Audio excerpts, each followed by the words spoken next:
ありました。うわー、お見舞い申し上げまするわね、本当に。そう、床上かよ。川に流された人をもう30キロほど先の河口で発見されたそうです。無事だったのかな、それね。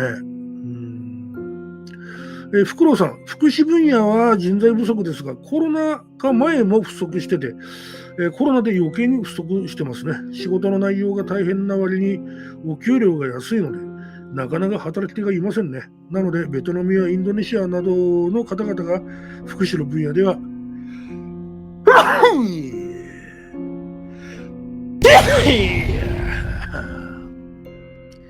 福祉の分野では増えてきましたね。